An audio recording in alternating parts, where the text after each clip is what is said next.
Under a starry sky, a grand castle stands as a silent witness to the events within, its name spoken into the night.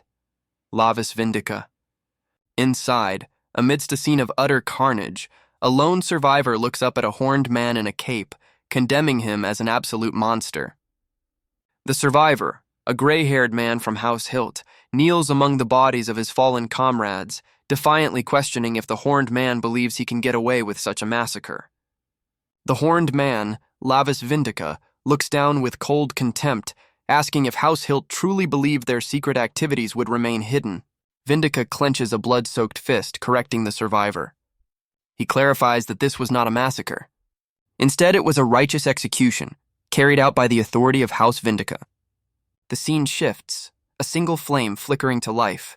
However, Vindica's actions have not gone unnoticed by his own superiors, as a new, powerful figure appears, scolding the young man for his arrogance and foolishness. This unseen superior reveals the true nature of the mission, stating that the order was to find evidence of treason, not to exterminate an entire family. The superior accuses Lavis of disrupting the very order of the demon realm. This powerful figure is revealed to be Gamudair Vindica, the Demon King, who states that Lavis has gone too far this time. Lavis argues back, questioning his father's words and insisting that evidence of House Hilt's corruption was everywhere. He explains that due to political interference, they were unable to punish House Hilt even when they had proof of their crimes. He passionately asks his father to consider all the crimes that House Hilt had gotten away with. The Demon King is unmoved, coldly stating that there is a proper procedure for enforcement, one that does not require Lavis's personal judgment. Lavis scoffs at this, finding the concepts of procedure and enforcement laughable.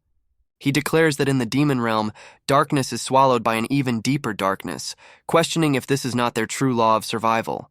The Demon King listens in silence, his expression unreadable.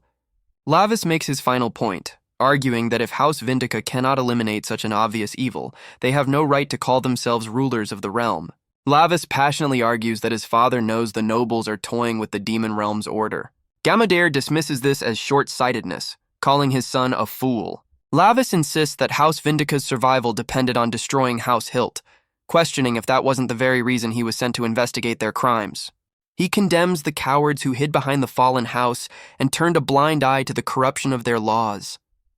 The Demon King's gaze narrows. With a sigh, Gamudair states that there is no reasoning with his son.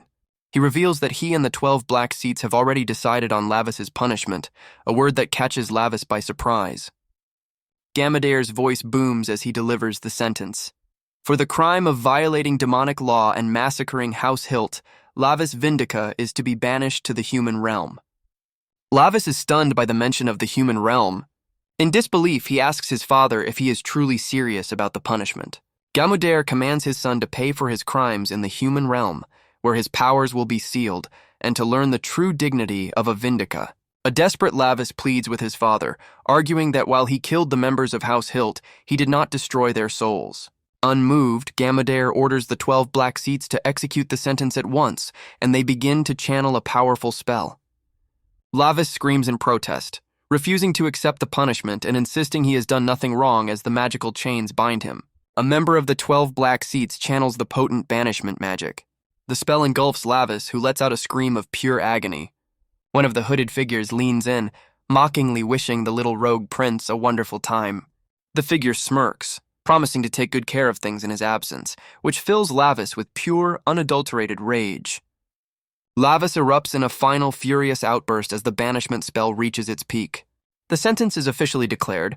Lavis Vindica is hereby sentenced to descend into the human realm. As he is banished, the rules of the human realm are seared into his consciousness. The penalty for violating any of these rules is absolute soul annihilation. Elsewhere, a young man lurches awake with a sharp gasp. He sits up in bed, looking around in a daze. Staring at his hands, he breaks into a cold sweat. He grits his teeth in frustration. Lavis clutches his head, realizing he has truly fallen into the human realm. He seethes with rage, thinking of the one who mocked him, a man named Banbei, and vowing to tear his horns out upon his return. His vengeful thoughts are cut short by a wave of pain, and he wonders why his new human body aches so much. He looks down at himself in disgust, questioning if he is truly trapped in such a pathetic vessel. He internally curses the Hilt family, deeming them useless even in their demise. The demon prince grimaces, finding it difficult to breathe and wondering why the air lacks the familiar scent of sulfur. His thoughts are interrupted by a sound from the doorway where a young woman peeks in. She calls out to him, leaving the demon prince utterly confused.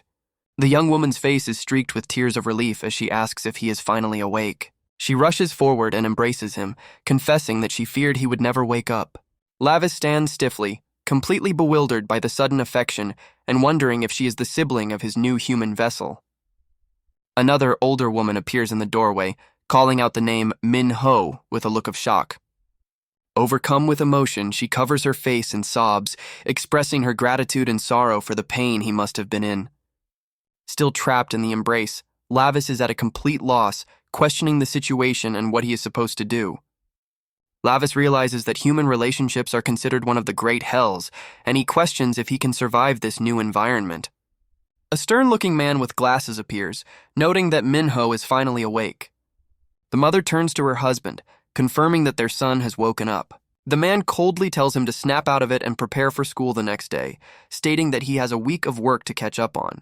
As they leave, the mother expresses concern for Min-ho's condition, but her husband dismisses it, insisting that being awake is enough. The young woman turns to Lavis, asking her Appa if he is okay. Lavis is left speechless by the man's callous attitude. However, a strange thought crosses his mind. He finds himself liking the man's harsh demeanor. He muses that even in the human realm, there are people who act like demons, leaving his sister utterly confused. Startled by his own subconscious reaction, Lavis's demonic nature briefly surfaces, terrifying the girl as he resolves to be careful until he can access this body's memories. His mother announces their arrival at the school, a place Lavis finds hard to believe. She tells him to call if he feels unwell during class, and he quietly acknowledges her concern. As he stares at the building, he reflects on how he finished his own schooling in the demon realm 600 years ago. The thought of attending a human school at his age fills him with disgust, and he considers this new reality a form of hell. He quickly amends his thought, deciding that it is human relationships themselves that are the true hell. Entering the classroom, he scoffs at the fleeting nature of human life, noting they barely live for a century. He resolves to simply lay low and endure this punishment, hoping to avoid any further complications. His thoughts drift back to the demon realm, recalling how his massacre of House Hilt bought him valuable time for his ultimate goal, to return and seize his father's throne. He feels a sense of urgency, believing he must act before the Vindica royal line is threatened once more. His brooding is interrupted by the arrival of two other students, one of whom greets Min-ho as if they are old acquaintances. Lavis turns with a cold, annoyed expression, wondering what the student wants. The smirking student immediately confronts him, demanding late fees for the time Min-ho was absent. To Lavis's utter disgust, he finds that Min-ho's body is reacting on its own, trembling with an instinctual fear. A memory suddenly floods his mind, revealing the source of this conditioned terror. He sees the faces of Min-ho's tormentors, their features twisted with malice. The memory shows the lead bully laughing as he brutalized the helpless boy. The vision ends with Min-ho beaten and crying on the ground.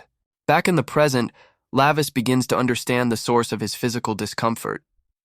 He realizes with cold fury that the aches in this pathetic vessel were caused by these very punks. The bully slams his hand on the desk, mocking Min-ho for being so scared and calling him even more pathetic than before. The lead bully offers a condescending welcome, demanding Lavis pay his dues as a twisted sign of friendship. The 600-year-old demon prince processes the situation with utter disbelief, questioning if he is actually being bullied. This triggers a memory from the demon realm, where a teacher presented humans as a subject for study. His classmates had reacted with disgust, mocking the humans for their lack of horns and vulgar appearance. The teacher agreed, calling humans infinitely vulgar beings who would do anything to hide their weakness. She further explained that they were foolish creatures who worshipped both demons and angels. A young Lavis, filled with contempt, had declared that such idiots should simply be burned away. His teacher's hand glowed with power as she agreed with his assessment. She instructed the class that if they ever encountered a human, they were to crush their vulgarity into dust.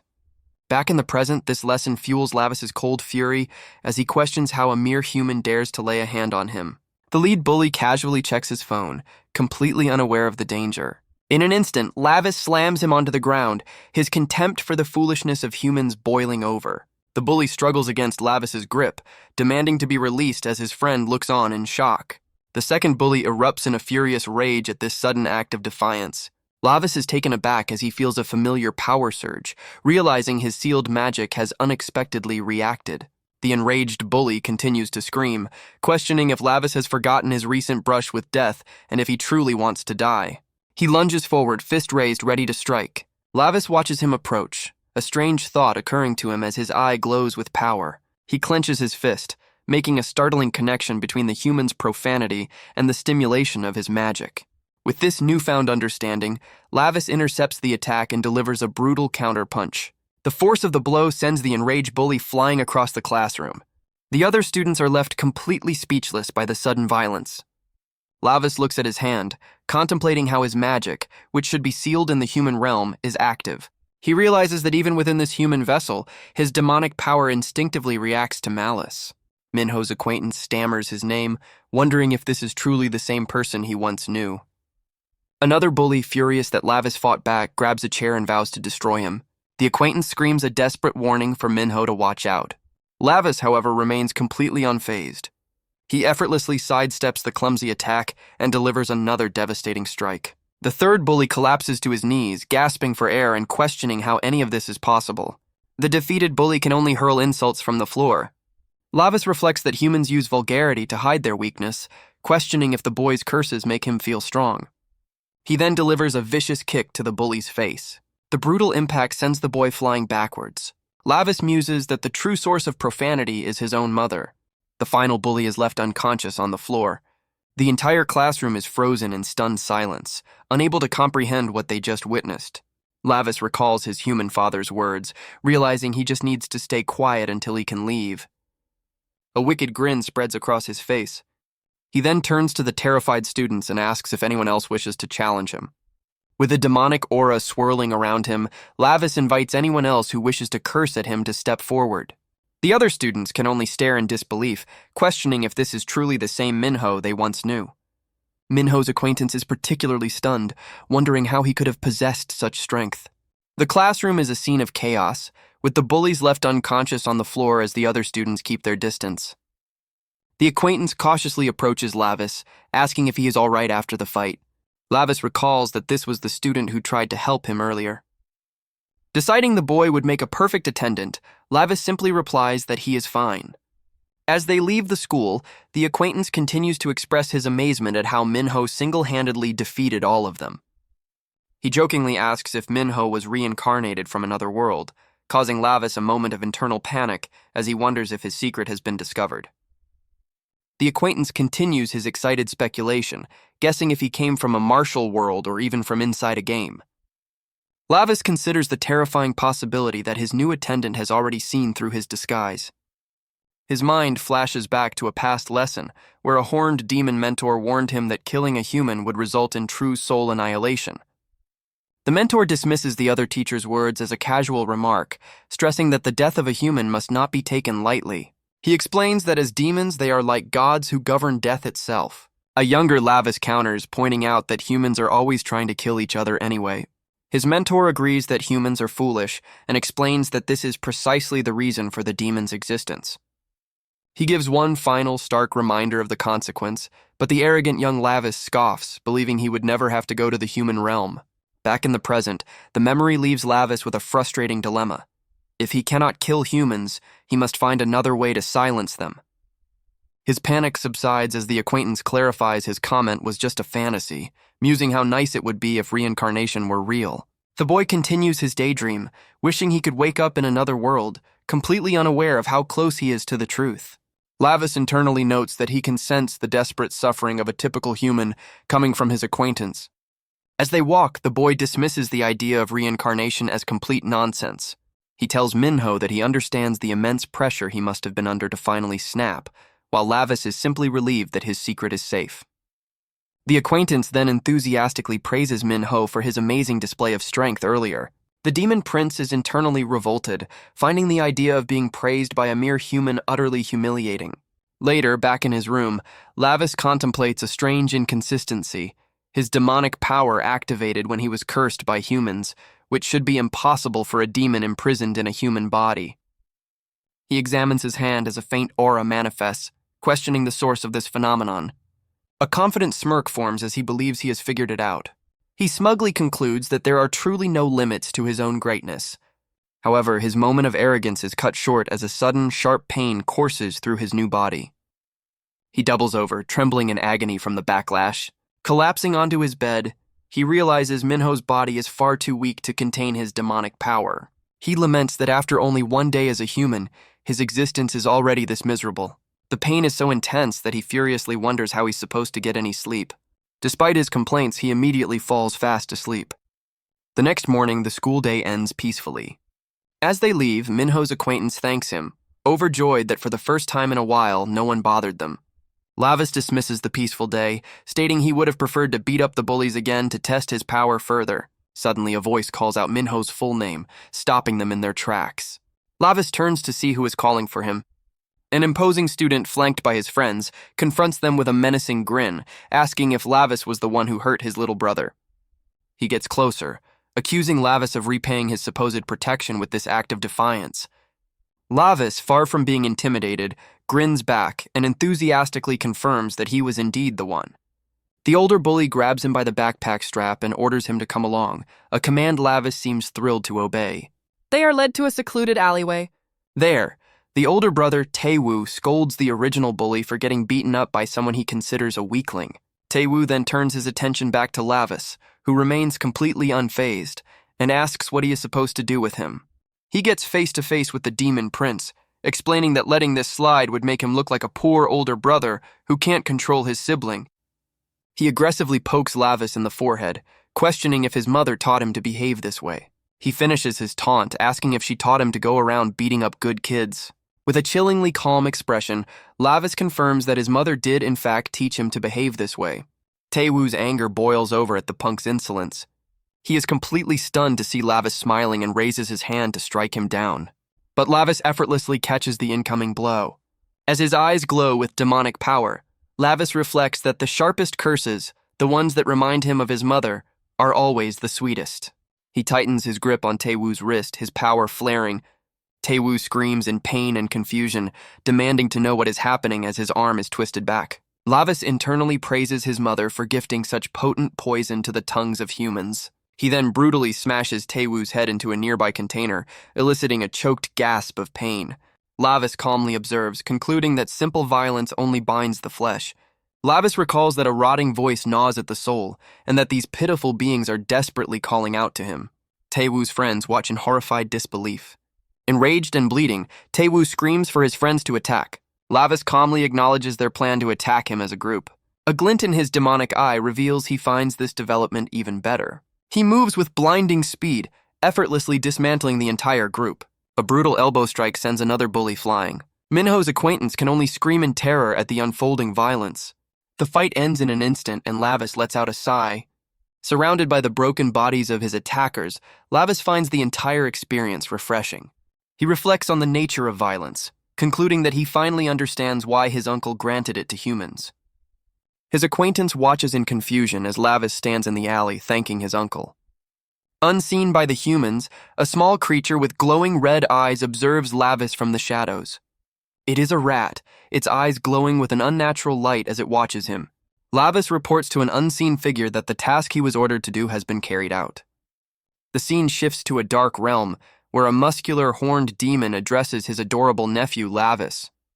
He casually rests his foot on the head of a defeated creature. Lounging on his throne, the demon notes with amusement that Lavis seems to be enjoying his gift. Beside him, his rival Banbei observes that a demon bloodstone has been embedded in Lavis's eye instead of a taboo stone. Bambi smirks, wondering just how long Lavis will be able to endure. Bambi reflects on the fact that Lavis truly did wipe out the entire Hiltka family. He muses that the prince always has to get his way. Lavis's uncle wonders who could ever rein in such a stubborn brat, remarking that Demon King Gamadair showed no mercy by banishing him. Banbi recalls the Demon King's creed, that vicious, high-ranking individuals must be dealt with through subjugation by force. The uncle considers that the human realm is a dumping ground for the demon world's worst criminals and doubts Lavis will adapt easily. He recalls a memory of a younger Lavis begging for help, wondering when that tiny brat grew up enough to cause such trouble. Bonby asks if this is the reason the uncle gifted Lavis the demon bloodstone. He then reports to a figure named Lord Barca that preparations to observe the sinner in the human realm are complete. The uncle, Lord Barca, grins with anticipation and orders Banbei to show him. Banbei complies and a torrent of dark energy erupts from the ground. Banbei explains that since Lavis is now in the human realm, he will inevitably encounter a certain group of mysterious figures. He manipulates the dark energy with his hand. The energy coalesces into a viewing portal. Lord Barca looks up into the swirling vortex, expressing his excitement to see what his nephew will do. As Lavis stands resolute in the human world, his uncle's spectral form looms over him, ominously stating that he will now experience true darkness. Later, at a restaurant, Minho's acquaintance is still in shock, unable to believe how easily Lavis took down Taiwu. His shock turns to pure excitement as he gushes that the fight was awesome, like something out of a movie. Lavis struggles with the spicy food, trying to play it cool, while his acquaintance asks if he is crying, a claim Lavis denies by saying it is just sweat. The acquaintance wishes they had ordered the beginner-level spice, but Lavis internally declares that a demon who avoids hell isn't a demon at all. Their meal is suddenly interrupted by a call on the acquaintance's phone. The acquaintance's face drains of color as he sees the name on his ringing phone. Lavis, still eating, nonchalantly asks why he isn't picking up. Flustered, the acquaintance stammers that he just received an urgent call. He quickly gathers his things, telling Lavis he has to leave first and to enjoy the food. Lavis watches with a cold, unimpressed expression as his acquaintance flees the restaurant. The scene shifts to a dark, ominous-looking building in a secluded area. Inside, a gloved hand holds a buzzing tattoo gun ready for work. In a dimly lit room, a female tattoo artist warns her client not to move, lest they get hurt. A man standing nearby glances at a wall covered in photos of bruised and bloodied victims, complaining that he has extra work because someone failed to pay their debt. The tattoo artist smiles, announcing she is finished, revealing her victim is Tae-woo, who now bears a humiliating new tattoo on his forehead. The tattoo artist compliments her work, remarking on how nicely the ink settled into Tae-woo's skin. A voice announces to someone named Miss Jae-hee that they have brought the person she was waiting for. A terrified student in glasses, held firmly by a large man, stammers Jae-hee's name in fear. The tattoo artist, Jae-hee, casually holds a gun and asks why they were so late, before calling the student, Sion, to come and see something. She grabs Sion's face, ordering him to open his eyes and look carefully. Forcing him to look at the unconscious Taiwu, she asks what he thinks this all means. Jae-hee explains that the characters on Taiwu's forehead mean thief bastard, the punishment for not paying his debt. As a menacing aura emanates from her, she leans in to ask Sion about the status of their promise. Sion, sweating in terror, makes a weak excuse about there being bugs getting in his way. His excuse is met with violence, as Jae-hee strikes him to the floor and asks if he thinks this is some kind of joke. Jae-hee chastises him for being so slow to grasp the situation. She grabs his hand forcefully. With a menacing grin, she offers to carve the lesson onto the back of his hand so he will understand. Sion screams in terror, begging her not to. She calmly tells Lim Sion to listen carefully. She informs him that this is his last chance. He is ordered to do exactly as he was told. As she tells him to make sure everything is ready, the terrified Sion wonders if he can truly finish the task. Later that night, Sion sits alone in his room, typing at his computer. He clenches his fists, realizing that he has no choice but to follow her orders. He steels himself, thinking of what Jae-hee will do if he fails. He works through the night, compelled to obey. Elsewhere, Lavis awakens in agony, clutching his stomach and wondering if this is the effect of spicy food. He laments that his stomach burns, his body feels weak, and even a small fight has left his shoulder in pain. In a fit of rage, he curses the pathetic weakness of his new human body. Refusing to be defeated, he begins a grueling workout, declaring that he, Lavis Vindica, will not fall to this. He pushes through the pain, vowing to rehabilitate this trash body no matter the cost. With a furious roar, he proclaims that no amount of pain will ever make him submit. The next day at school, Minho's acquaintance stands alone in the hallway. He holds a small gray device in his hand. He stares at the device, his thoughts consumed by the app he is using. A cold sweat breaks out as he realizes it is far too dangerous. He recalls Jae-hee's menacing order to ensure that everything is ready. Gripped by panic, he wonders what he is supposed to do. Suddenly, Lavis grabs his shoulder from behind, causing the startled Cyan to cry out in shock. Lavis calmly asks him why he is so startled. For a fleeting moment, Cyan considers asking Minho for help. He immediately dismisses the thought. He knows that even the newly powerful Minho would be in grave danger if he got involved with Jin Jae-hee. Cyan resolves that he cannot let his friend get hurt, deciding to bear this burden alone. As Lavis confronts Cyan, he is suddenly distracted by a familiar scent. He recognizes the smell from somewhere before, just as a girl with orange hair trips and falls in the hallway. Cyan cries out in shock, identifying the fallen student as Seungye. He rushes to her side, frantically asking if she is okay and telling her to snap out of it. Kneeling down, he anxiously checks to see if she has been injured. He is horrified to find her groaning in agony, with blood trickling from her nose and foam at her mouth. Cyan recoils with a scream of pure terror. Lavis, however, remains calm, his demonic eye glowing as he identifies the scent as demonic energy, questioning why it would be inside a human. Another group of students runs up, with one asking what is happening to Seungye. He quickly hoists her onto his back, telling her to hold on as they rush her to the infirmary. As Seungye is carried away, something on her arm catches Lavis's eye. He spots a familiar crest marked on her skin. He recognizes it as the symbol of the Hiltka family, the rival house he massacred, and questions how a human could bear their mark. His demonic eye glows with determination as he decides he must confirm this new mystery. Later that night, Lavis makes his way to the hospital where Seungye is being treated. As he approaches her room, a female officer on guard duty calls out, telling him to stop. She asks if he is Seungye's friend and informs him that the patient needs to rest and cannot have visitors. The officer is startled as Lavis leans in, his demeanor suddenly menacing. With his eye glowing ominously, he declares that he will grant her oblivion. The officer's eyes go blank as Lavis uses his demonic power to erase her consciousness, clearing his path. The red glow in his eye fades as the spell takes hold. He leaves the now vacant-eyed officer sitting motionless in the hallway. Lavis reflects that he can achieve this level of power even with his faint demonic energy, though he knows the effect is only temporary. With the guard neutralized, he quietly enters Seungye's room. Inside, he finds the orange-haired girl awake, looking drained but alert. Startled by his sudden appearance, Seungye weakly asks who he is. Lavis ignores her question, his expression turning cold as he demands to know who she is supposed to be. Her confusion turns to anger as she questions why he would barge into her room. Before she can finish, Lavis lunges forward and violently grabs her arm. Seungye cries out in pain, cursing at him as he holds her in a vice-like grip. Lavis tightens his grip, demanding to know why a mere human would bear the symbol of the Hiltka family. Confused and angry, Seungye demands to know what he is talking about.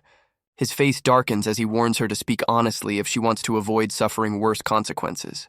He leans in closer, his glowing eye filled with menace as he demands to know her true identity. His demonic pressure overwhelms her, and she is paralyzed with absolute terror. She begins to stammer an answer. As a monstrous, shadowy aura erupts behind him, she realizes with horror that he is a demon. The vision fades, and Lavis calmly prompts her to continue speaking. He impatiently orders her to spit it out. Panicked, Seungye insists that she truly knows nothing, before fearfully uttering the name Jae-hee. Seungye explains that someone named Jae-hee told her she had to get the tattoo to join their crew, and also offered her diet pills. As Lavis holds her, he detects a faint, familiar scent coming from her. He recognizes it instantly as a scent he has smelled before in the demon realm. The memory transports him back to a massive circular staircase in the demon realm, where a young Banbei asks a young Lavis where he is going. Banbei warns him that the area ahead is restricted. Lavis smirks, tauntingly calling Banbei a coward. Banbei becomes visibly flustered and angry at the insult. He insists that he is not scared, but simply wants to avoid punishment, prompting Lavis to coldly tell him to leave. Banbei refuses, explaining that he cannot leave Lavis alone because he knows the young prince will get into trouble. Resigned, Banbei follows him down the dark staircase, nervously wondering how far they intend to go. The two young demons venture deeper into the vast, foreboding chamber. Banbei nervously asks Lavis if he is aware of a certain story. Lavis replies that he has no idea, prompting Banbei to clear his throat and begin. He explains that the darkness reminds him of a tale about beings whose eyes transcend their species. According to Banbei, there are two ways such beings can lose their sight. He elaborates that they are either blinded by light that is too bright or their eyes atrophy from seeing nothing at all in a dark place like this one. Lavis suddenly cuts him off, gesturing for silence as he whispers that something is nearby. From the shadows, a pale, slender hand emerges, placing a strange purple flower against the wall. Bambi trembles in fear, asking what they are looking at. Ignoring the danger, Lavis sprints forward to investigate, while a terrified Bambi protests that it is too risky. Bambi recognizes the figure with horror, identifying him as Jeremy Hiltka. Lavis looks down at the body, observing that Jeremy is already dead. Strange purple flowers have bloomed from the corpse's eyes and chest. Lavis questions the nature of the flower and reaches for it, ignoring Banbei's frantic warning. As he plucks it, bloody, thorny roots rip from the ground. The young prince recoils, disgusted by the flower's foul smell. Bambi stares in shock. He identifies it as the dreaded gnawing flower. The memory ends, and back in the present, Lavis realizes the scent on Seongye is identical to that of the gnawing flower. Overwhelmed by terror, Seongye begs him to spare her life. Lavis glances out the window where a small bat-like creature with glowing red eyes watches him from the darkness. The bat-like creature addresses Lavis, remarking that they are meeting sooner than expected. It then expresses its anticipation for what is to come. Later, Lavis makes his way through a dark alley. He arrives at his destination, Jin Jae-hee's tattoo shop. He contemplates the connection between the Hiltka crest and the gnawing flower, questioning if it could truly be a coincidence. Inside, a group of men discuss someone named Lim Sion, wondering why their boss is so obsessed with him, only to learn it is because of an app he created. One of them, a blonde-haired man, mockingly asks if they are going high-tech as he holds up a small, blue, flower-shaped object. He identifies the object as Blue Ribbon, a recent development from their boss.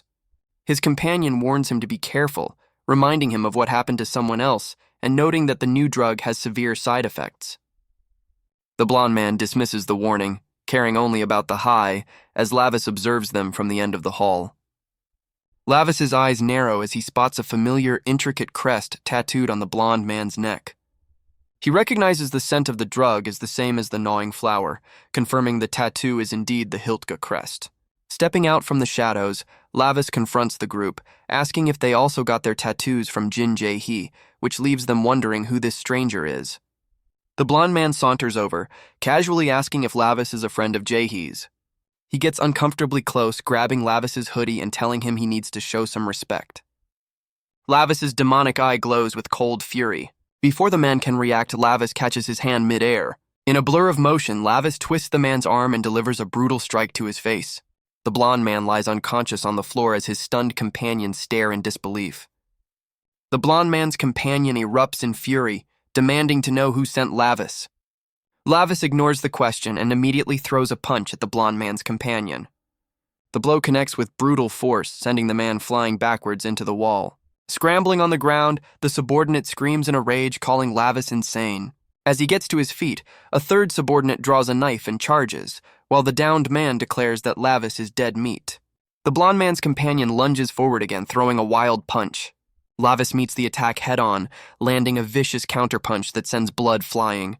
With two opponents now neutralized, Lavis turns his attention to the final knife-wielding attacker. The man closes in, screaming as he prepares to stab the demon prince. Lavis casually blocks the strike with his forearm, the force of the impact shattering the blade and sending the man reeling back in pain. With a cold, dismissive glance, Lavis watches his last opponent fall, the fight over in seconds. With the grunts neutralized, Lavis calmly demands to know the whereabouts of Jin Jae-hee. From the ground, the defeated blonde man weakly orders his companion to kill the intruder. Fueled by a sudden surge of power, the companion's face twists with rage as he vows to kill Lavis. Lavis is taken aback, sensing an unexpected spike in the man's demonic energy. The man lunges forward in a wild, drug-fueled frenzy. Lavis observes the change in his movements, deducing that the drug must have enhanced his physical abilities. The enhanced speed catches him off guard, and he's knocked to the ground by a powerful kick. His opponent leaps into the air, preparing to deliver a finishing blow. He brings a powerful punch down towards the grounded prince, but Lavis's eyes narrow with focus, his demonic power flaring as he prepares to counter. Elsewhere, under the cover of night, another part of the conspiracy unfolds. In a dimly lit room, Jin Jae-hee reports to a red-haired man on a couch, apologizing that a certain app is not yet finished. Her blonde subordinate expresses his impatience, but Jae-hee coolly remarks that his words sound familiar. She then directs their attention to a bruised and bound man, revealing they have caught the one who was skimming their blue ribbon supply. The captured man panics, screaming that he made a mistake and begging for his life. He desperately pleads for one more chance, promising that he will never mess up again. The group falls silent, their attention shifting to a vase filled with flowers that look exactly like the blue ribbon drug. Jae-hee reaches out and grabs the bouquet of blue flowers from the vase. Seeing this, the prisoner's face contorts in pure terror as he realizes his fate. He can only stammer out a final desperate plea for mercy.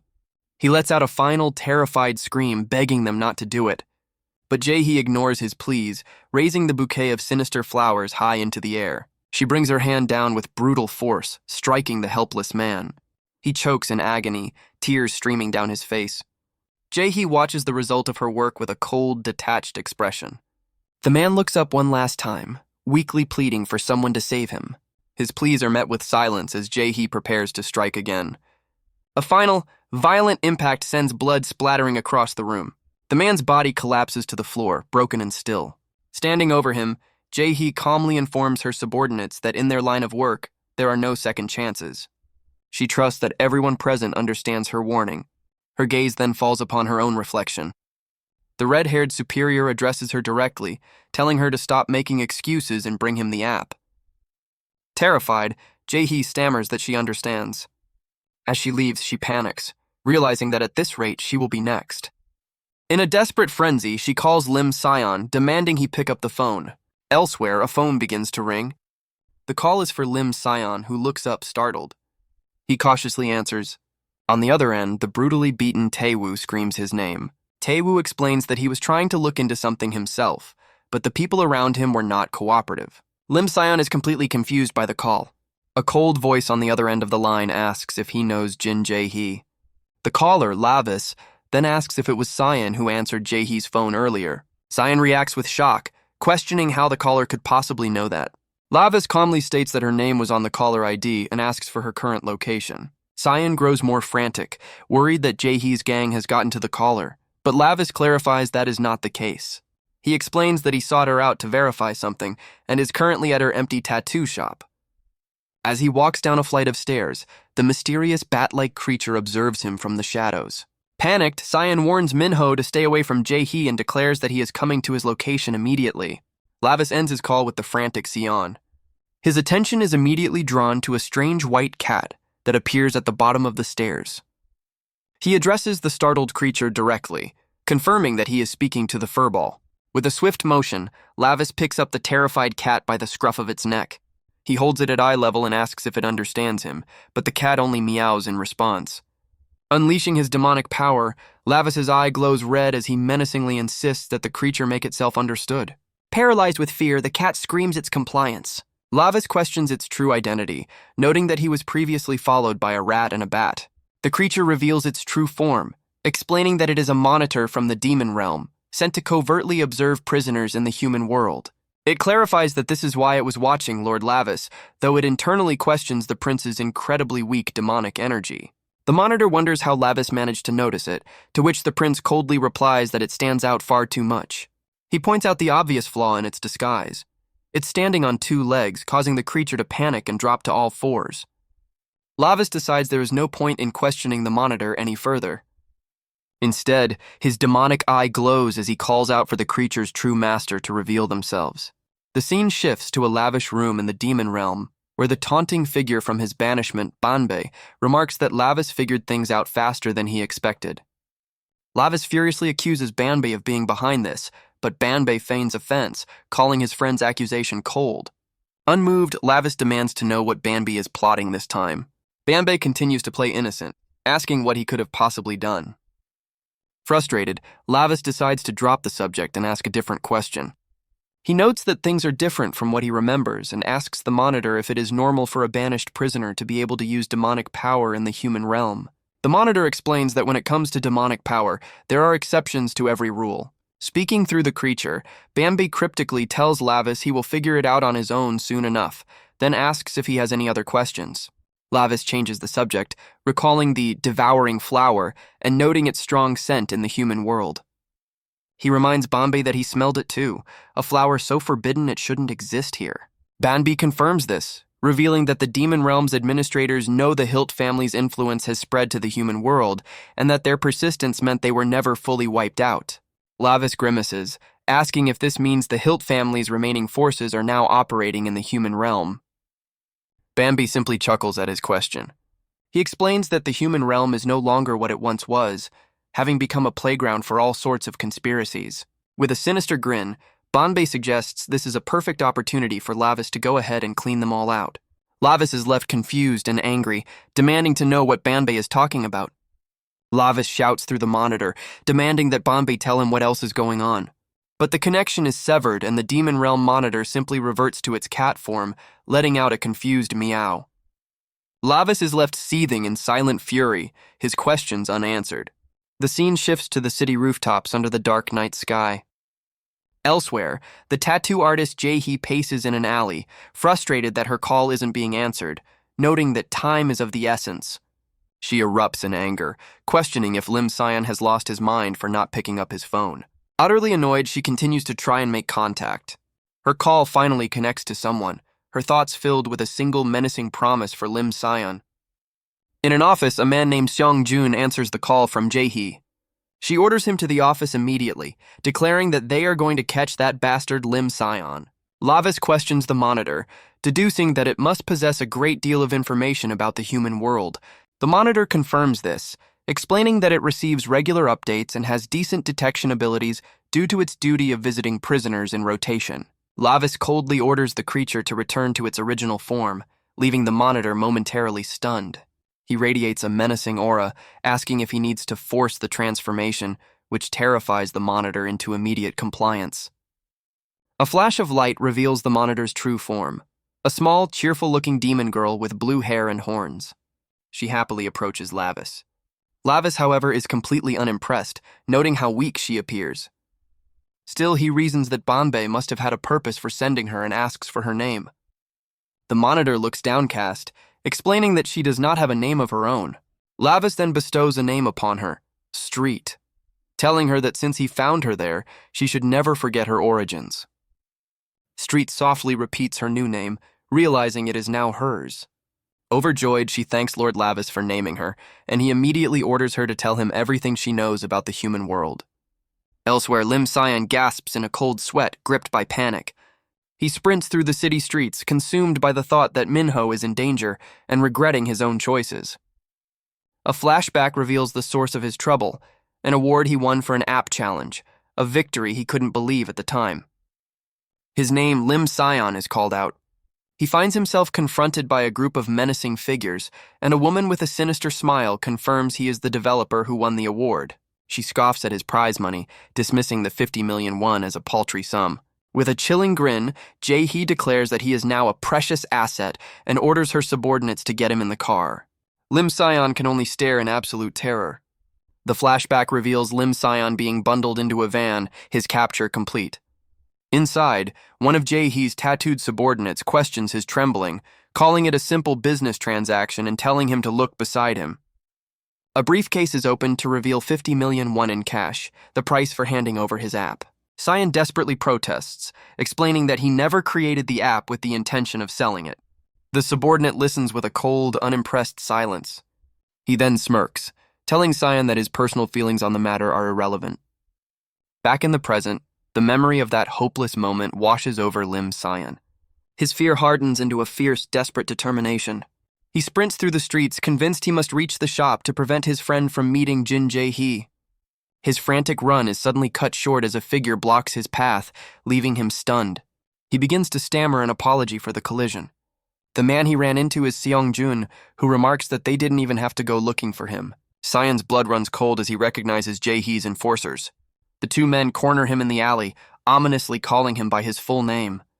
He remembers Jae-hee's furious threat that he was finished. In the past, she had ordered him to manage the app from their office, threatening him with lifelong imprisonment if he failed. The terrified Sion had begged them to wait, but Jae-hee had coldly warned him that they would be watching his every move. Left alone in the room with a guard, he could only whisper in protest. He was overcome with the crushing realization that it was all over. Meanwhile, other members of Jae-hee's crew observed the captive scion, questioning if he was really a developer and noting that they needed his creation to distribute their new drug, Blue Ribbon. One of them asked for confirmation that the app was called I'm Here. They couldn't understand how such an app could possibly function as a distribution channel. They mocked the app's name, believing it sounded like trash. The app's simple logo appeared on the screen. Just then, Jae-hee's enforcer Seung-jun arrived and asked if everything was ready. He explained that the app Lim Sion created was the core of their entire Blue Ribbon project. Once they had the buyer's data in their hands, he continued, they would be able to manipulate the market however they wanted. He revealed that the app's real-time location sharing feature would be their primary weapon for expanding the business. Excited by the plan, one of the crew members eagerly asked if they were finally going to start selling Blue Ribbon for real. Seung-jun holds up the small candy-like drug, confirming its name is Blue Ribbon. With a sinister smile, he declares that it is time to show their product to the world. The scene then shifts to a high school, where a student tells her friend to sign up for an app and add her. She reveals the app is I'm Here, and explains that there is a 30,000 won cashback reward for accepting a friend request. The news spreads like wildfire through the classroom as students realize they can make easy money. The viral spread is fueled by aggressive peer pressure, with one student demanding another add her immediately. Meanwhile, another group of students discovers a special sign-up event within the app. The event offers a free Blue Ribbon diet product, which is deceptively marketed as a government-certified health food. Back at the hideout, one of the crew members expresses his disbelief at how much the user base has grown in just one day. Two of Jae-hee's subordinates celebrate the insane numbers, praising the success of their boss, Young-moo. In the wreckage of her shop, Jae-hee impatiently asks if they have identified the culprit, but her subordinate reports a strange finding from the CCTV. He reveals that the only thing on the footage was a bat, leaving Jae-hee completely bewildered. The security footage shows a large bat staring directly into the camera lens with an unsettling awareness. She demands to see the footage from the other cameras, but her subordinate seems hesitant to show her. The next camera angle reveals an equally strange sight. A rat, also staring directly into the lens. Jae-hee explodes in frustration, unable to comprehend how their security was bypassed by common animals. Their argument is interrupted when their boss, Young-moo, checks his phone. He calls out to Jae-hee, who turns with a start. Putting her anger aside, she announces that the new stock of Blue Ribbon has arrived and that it is time for them to move. As the sun sets over the city, the organization prepares for the next phase of its operation. Elsewhere, Lavis stands unimpressed in a dark alley. He spots the monitor in its cat form and calls out to Street, questioning her strange posture. Street, now in her true form, nervously claims she has gained some weight, but Lavis cuts her off, demanding the results of the investigation he ordered. She proudly declares that while the task was difficult, she has figured everything out. In another location, Lavis stands over the defeated blonde-haired man, noticing the small blue candies spilled on the ground. He picks one up and recognizes the familiar, sinister scent of the gnawing flower. Seeing the man's contorted face, Lavis realizes they are consuming the drug to awaken some kind of power. He wonders how they obtained a flower that requires a host to cultivate and was thought to be extinct even in the demon realm. Street reports that the candy is called Blue Ribbon and is being distributed to humans disguised as diet pills and supplements. Lavis presses further, asking about the raw materials used to create it. Street explains that the drug's secret manufacturing makes it difficult to trace the raw materials. Lavis grows furious, questioning if her investigation yielded anything useful at all. Street quickly clarifies that by following the massive, concentrated traces of demonic energy from the widespread distribution, they can locate the manufacturer. He angrily demands to know why she hasn't acted on this lead, and she nervously explains that her master, Banbi, ordered her to go with Lavis. The mention of Banbei's name darkens Lavis's mood as he questions if she is now reporting everything directly to his rival. Overwhelmed, Street tearfully apologizes, explaining her predicament as a lowly subordinate forced to obey both of their commands. Lavis issues a stern ultimatum, forcing her to choose who her true master is. He unleashes a menacing aura, promising that if she chooses him, he will elevate her far beyond her current status. Her imagination runs wild with a vision of a glamorous and powerful future, a thought that solidifies her decision. Without hesitation, she prostrates herself before him, offering her blood and flesh as she swears her undying loyalty to her new master. Pleased with her decision, Lavis formally accepts her pledge. He declares that he will take her on as his personal subordinate, leaving Street looking up in awe. With her new oath sworn, the spectral link to her former master is severed. Lavis contemptuously dismisses his rival Banbei, officially claiming Street as his own. With his new agent secured, Lavis announces their next move: to find the place where the blue ribbon is gathered. Their search leads them through the night to a remote yard filled with shipping containers. Street confirms this is the location with the highest concentration of demonic energy, and Lavis decides to open one of the containers. She points out that their target is secured by a heavy lock and thick chains. Unimpressed by the obstacle, Lavis tells her to move as he clenches his fist.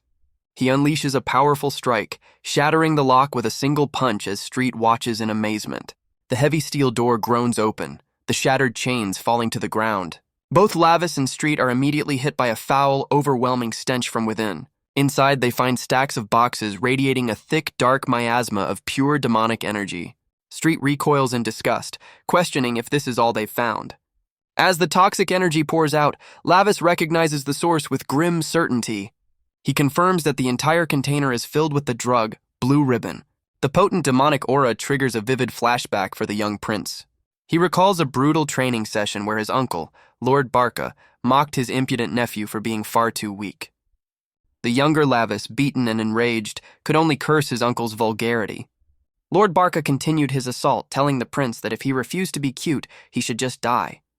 The memory continues with Lord Barca landing a devastating blow to the young prince's face. The force of the strike sends Lavis flying from the cliff's edge. As he plummets into the chasm, he screams a curse at his uncle. From above, Lord Barca laughs maniacally, taunting his nephew and asking if he will simply die from this. Lavis crashes down onto the rocky ground below. He painfully pushes himself up, groaning from the impact. Suddenly, Lord Barca is there, casually asking if he is dead yet. The young prince is left completely stunned and confused by his uncle's sudden appearance. His confusion turns to horror as he realizes the chasm is a mass grave filled with bodies from which the gnawing flowers are blooming. Lavis stares in shock, the grim reality of the scene sinking in. The narration explains that in a time when darkness and light were first sundered, incompatible beings were created to oppose one another. Among them were entities that could not merge with any color, and in this chaotic divide, they thrived. The scene shifts to an ancient time as primitive beings look up from a forest clearing. They gather around a fallen comrade, from whose body a strange flower has bloomed. This gnawing flower is revealed to feed on the bodies of discarded celestials and torn demons. Its deepest desire is the complete annihilation of the world. The flashback continues, showing Lord Barca and a young Lavis standing before a massive vortex of the flower's sinister energy. Barca looks on with a confident smirk, while the young prince stares grimly into the abyss. Back in the present, Lavis recalls that the flowers should have been incinerated, a fact Street confirms, adding that the Demon King supposedly wiped them out completely. This leaves Lavis questioning how such a massive stockpile could possibly exist in the human realm. Street then reveals a shocking truth.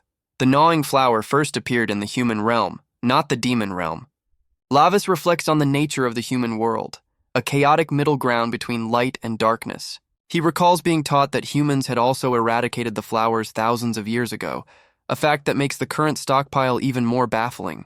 He concludes that if the flowers appeared in both worlds at the same time, then their reemergence must have been orchestrated by an unknown party. Street thoughtfully repeats his conclusion. Their investigation is suddenly interrupted. A voice from the darkness asks what they are doing there, as a flashlight beam cuts through the night, revealing Jae-hee and her crew. One of her subordinates immediately recognizes Lavis, identifying him as the one who attacked their tattoo shop. Street confirms the woman's identity for Lavis, stating that she is Jin Jae-hee. Jae-hee furiously confronts them, demanding to know who they are, why they wrecked her shop, and how they managed to find this location. Unfazed, Lavis calmly asks if Jin Jae-hee is the one managing the containers, to which she defiantly asks what he'll do about it. He presses further, questioning if she knows the raw materials used to make the goods inside. Jae-hee smirks, mockingly asking if he's trying to steal their precious trade secrets. Lavis feigns disinterest, admitting that it's not strictly his business. His expression hardens, however, as he states that leaving the situation alone would leave a bad taste in his mouth. Ignoring him, Jae-hee turns to her crew, reminding one of them what Young Moo will do if they screw up again, before offering them all a special distribution. Two of her subordinates react with manic glee, asking if it's really okay for them to take the drug for free. With a sinister grin, she orders them to shut up and just eat it. As her crew eagerly consumes the glowing blue flowers, a dark, malevolent energy begins to swirl around them. Preparing for battle, Lavis tells Street that with her current magic power, she'll only get in the way, ordering her to stay hidden. The drug takes hold, twisting their bodies as they growl and laugh, their eyes glowing with malevolent power. With a wicked grin, Jae-hee points at Lavis and gives her newly empowered crew a single order: to stomp him into the ground. As the frenzied crew charges forward, Lavis calmly observes, thinking them arrogant fools who are unaware of what truly intoxicates them. His demonic eye glows as he welcomes their attack, noting that the entire area is already overflowing with the demonic energy he needs. The first of Jae-hee's subordinates lunges forward, attempting to stab Lavis with a knife. Lavis effortlessly blocks the blade with his forearm. He immediately counters with a brutal kick to the man's face, sending him reeling backwards. His glowing red eye tracks his next opponent. With blinding speed, Lavis ducks under a wild punch from a second attacker. He then drives a powerful kick straight into the man's chin, launching him into the air. He grabs a third attacker by the face, slamming him into the ground. The man screams in agony as Lavis curses his impudence. Using the downed man's body, he trips another incoming opponent. Lavis drops to a knee, blocking a heavy punch from a much larger foe. From her hiding spot, a horrified Street calls out her master's name. Undeterred, more of the frenzied crew members charge forward. Lavis is surrounded, calmly deflecting their chaotic attacks. He notes their surprising strength, deducing they must have ingested a larger dose of the drug. This realization prompts him to change his strategy. He plants his foot firmly, cracking the ground as he prepares to unleash his power. He grabs one of the attackers by the shoulder, his grip crushing. With a flash of crimson in his eye, Lavis prepares to end the fight. He unleashes a wave of purple demonic energy, blasting the frenzied crew members back. The men choke and gag, overwhelmed by the foul power. Lavis comments that while he finds their vulgar stench repulsive, his own demonic energy reacts all the more strongly to the spreading evil. One of the thugs collapses to his knees, groaning in agony. Lavis moves in without hesitation, grabbing the man by the face. He then brutally slams him into the concrete, shattering the ground beneath them. His fist begins to glow with a new, intense energy as he readies his next attack. He brings his glowing fist down with devastating force, smashing his opponent's face into the pavement. Without pausing, he pivots and delivers a powerful kick to another member of Jae-hee's crew. He moves through the chaos with brutal efficiency, felling his opponents one by one. A downed thug makes a desperate attempt to grab his ankle. Lavis responds by mercilessly stomping on the man's hand, crushing it completely. Another frenzied attacker, his face contorted with rage, lunges forward, screaming for Lavis to die. The man is completely lost in a drug-fueled madness. Lavis calmly sidesteps the wild punch. He catches the man's arm, using his opponent's own momentum against him. With a powerful throw, he slams the thug headfirst into the ground, ending the assault. Watching from her hiding spot, Street is completely stunned, questioning how Lavis is single-handedly dismantling her entire crew. Lavis remains silent, a sinister red energy pulsing from his eye. Street flinches back in pure terror. An overwhelming torrent of demonic energy erupts from the prince's body, flooding the area with his power. She stares in horror, wondering if the being before her is a ghost or something far more monstrous. His eye glows with an ancient and terrifying power. The scene opens on a banner for the 5th SC Concours. On a vast stage, a lone ballerina performs gracefully under a single spotlight. A voiceover reveals the ballerina's name is Yuri, identifying her as Kang Hyunju's daughter. In a luxurious office, a woman in a blue jacket watches the performance on a large screen, noting that Yuri's skills were exceptional enough for the prestigious Venus Ballet Company.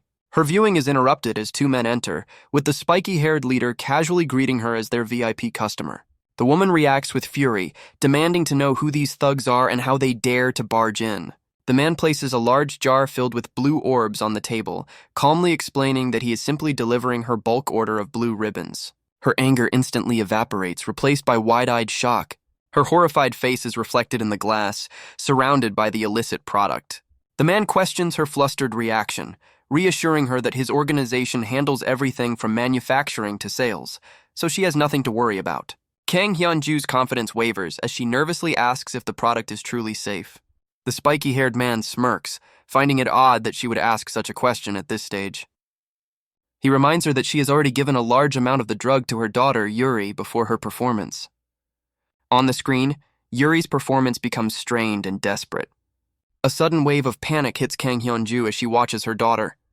The horrifying side effects begin to manifest as foam bubbles from Yuri's mouth. The delivery man calmly notes that she must have been in a hurry. He then questions just how much of the drug she administered to her daughter. Kang Hyun-ju screams in absolute terror, begging for her daughter to stop. But it is too late as Yuri's body contorts unnaturally, her legs snapping under the immense pressure. Yuri lets out a blood-curdling scream as she collapses to the stage in a broken heap. The audience erupts in confusion and panic. Onlookers can only stare in shock, wondering what has suddenly gone so wrong with the performance. Kang Hyun-ju is frozen in horrified disbelief. Her horror turns to rage as she screams at the delivery man, accusing him of lying about the drug's side effects. He calmly reminds her that the guarantee only applies when sticking to the recommended dosage. He then coldly assesses the situation, declaring that there is no hope for her daughter now. He cruelly points out that she will now have to satisfy her daughter's fake desires just to keep her alive. He explains that Yuri will be unable to live a single day without Blue Ribbon, cementing Kang Hyun-ju's new status as a permanent VIP customer. The devastating reality sinks in, and Kang Hyun-ju breaks down completely, screaming in anguish over the investment she has lost. His business concluded, the spiky-haired man turns away from the scene. He stands over the broken Kang Hyun-ju, his demeanor cold and detached. Suddenly, his phone buzzes with an incoming call from someone named Jin Jae-hee. He answers, but is immediately confused by what appears on his screen. A video feed shows a terrified Jae-hee who stammers an apology to him, calling him Young Moo. The camera is then taken by Lavis, who calmly asks if Jae-hee is the one responsible for making the blue ribbons. Young Moo stares in shock, wondering who on earth he is looking at. Lavis confirms that it is indeed him, and states that he needs to see Young Moo for a moment. Visibly rattled, Young Moo informs his customer that something urgent has come up. The scene then shifts to a dark shipping container yard, the apparent location of the unfolding situation.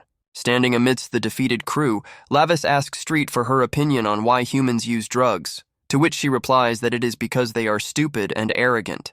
He reflects that humans are overconfident in their ability to avoid addiction, but in reality, they cling to something so small because they have nothing else to believe in.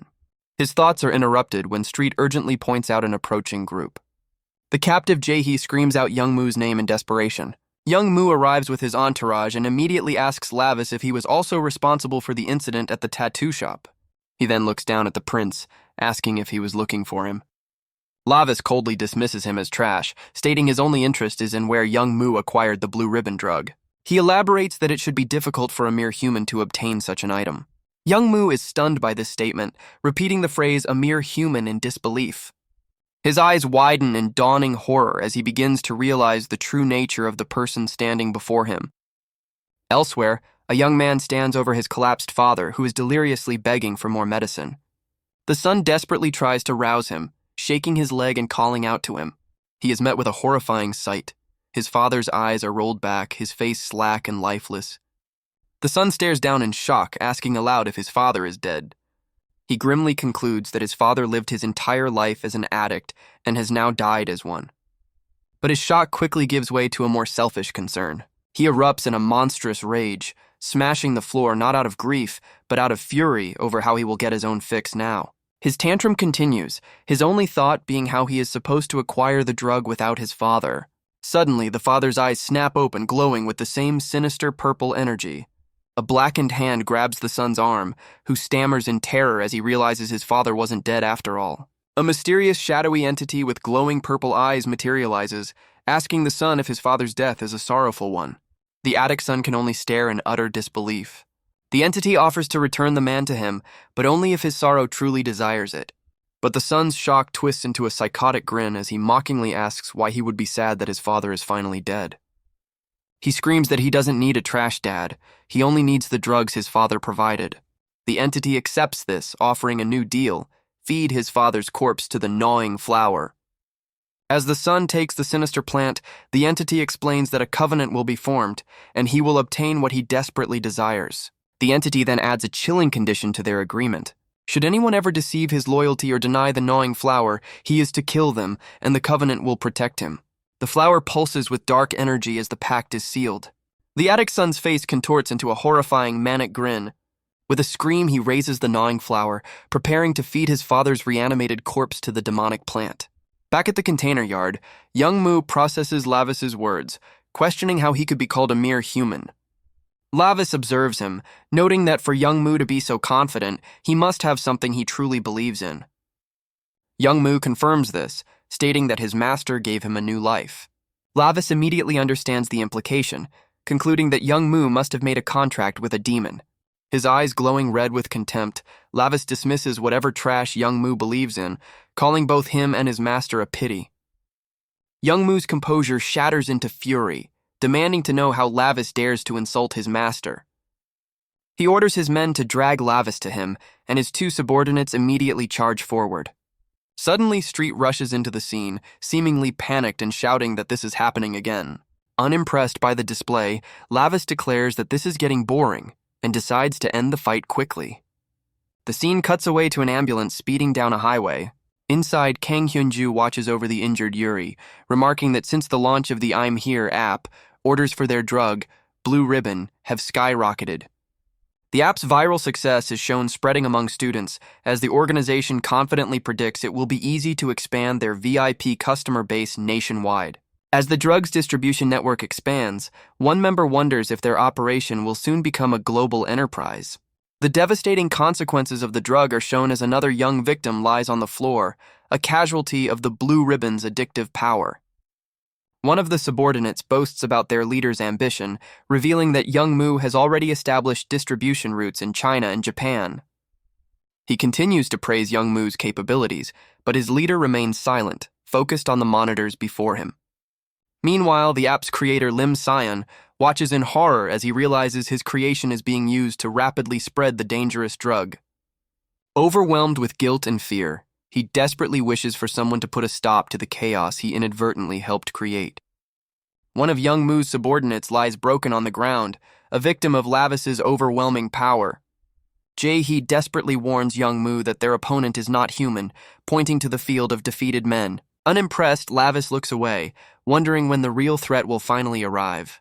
Elsewhere, the addict's son is enveloped in a sinister purple aura as a shadowy entity gives him a dark command to kill anyone who denies the gnawing flower. He clutches 3 blue ribbon pills, the catalyst for his new power. With his eyes glowing, he accepts the covenant, pledging his loyalty to a figure named Lord Bower Hilt. Back at the container yard, Jae-hee frantically tells young Mu that Lavis is no ordinary high schooler and might be involved with the drug's creation. Lavis is momentarily confused by her accusation, questioning his supposed connection to a new drug. Suddenly, the addict's son appears behind him, his eyes glowing with malevolent energy as he prepares to strike. Lavis's expression sharpens as he senses the new dangerous presence right behind him. Lavis reacts instantly, blocking the addict's son's surprise attack. The empowered addict presses his assault, his eyes glowing with malevolent power. Lavis notes the attacker's incredible speed, realizing he's on a completely different level than the others. The addict is shocked that Lavis can block his attacks and questions if he too has received a blessing. He fanatically declares that his master is his one true god. The pieces click into place for Lavis as he connects the smell of the gnawing flower to the addict's so-called god. With a confident smirk, he correctly identifies this figure as Bower Hilt. The addict is stunned, his shock quickly turning to rage at the mention of his master's name. Lavis scoffs at the addict's choice of master, calling him a pathetic loser. The addict explodes in fury, screaming at Lavis not to insult the one who showed him pity. Lavis continues his taunts, suggesting the addict must have looked so pathetic that even a fugitive like Bower Hilt would take pity on him. The addict roars for him to shut up, declaring that a wretch like Lavis has no right to speak of his master. He unleashes a frenzied barrage of glowing purple strikes. Lavis effortlessly blocks the assault, his demonic eye glowing as he muses that Bower Hilt has certainly moved up in the world. The confrontation triggers a memory of a past bloody massacre. He recalls the slaughter of House Hilt, where a younger, more savage Lavis reveled in the chaos as a lone figure fled in the background. That figure was Bower Hilt, who cowardly ran away, abandoning his family to die. Lavis remembers his own blood-soaked, victorious grin from that day. Back in the present, he finds it amusing that this same coward is now being worshipped as a king, and he wonders aloud where the bastard is hiding. The addict's fury intensifies, and he screams at Lavis for daring to speak about Bower. The attic sun roars, unleashing a barrage of glowing purple strikes. Lavis recoils, disgusted by the foul stench emanating from his opponent. The addict grabs him, vowing that anyone who insults Bauer will be killed by his own hands. He hoists Lavis into the air by his collar. His grip tightens with murderous intent. With a surge of power, he flips Lavis over his shoulder. Lavis is slammed hard into the ground. The addict looms over him, preparing to finish the fight. He brings his fist down, declaring that both the blue ribbon and Bauer belong to him.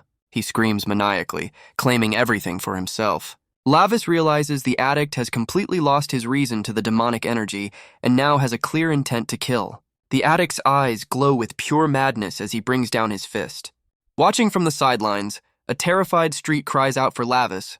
She knows that in his weakened human body, he has reached his absolute limit. She laments that if this were the demon realm, Lavis would be able to use his true abilities to end the fight. Meanwhile, in the demon realm, Lord Barca and Banbei observe the battle through a magical portal. Barca notes that the test subject has fully fused with the gnawing flower's power, admitting he thought Lavis could suppress him. Banbei expresses his concern that Lavis might genuinely die this time, which would lead to the permanent annihilation of his soul. Lord Barca then asks Banbei if he knows what Lavis hates the most, to which Banbei replies that it is hard to pick just one thing. Barca muses about the source of Lavis's nasty temper, while Banbei silently wishes his companion would not curse with such a revealing expression. Lord Barca reveals the one thing Lavis hates most, simply stating the word filth, which seems to trigger a reaction from the distant prince. With a wicked grin, Barca explains that Lavis is a misophobe who absolutely cannot stand anything dirty. Back on Earth, Lavis's hand shoots up, grabbing the addict's son's wrist with surprising strength. Lying on the ground, his face contorted with rage and disgust, Lavis seethes about how dirty his opponent is. The addict's son looks down, completely confused by this sudden turn of events. Lavis declares that he can no longer stand the filthy smell emanating from the addict. He tightens his grip, his knuckles turning white. The addict's son cries out in pain as his wrist is crushed. In a stunning reversal, Lavis is now on his feet, forcing the shocked addict to stumble backward. Lavis calmly examines his own hand, noting that even if it is just his left, it is enough. He clenches his fist, remarking that it feels like he has regained his old hand. He stares down his opponent in cold silence. As purple energy gathers in his hand, Lavis states his unwillingness to touch the addict's filthy body.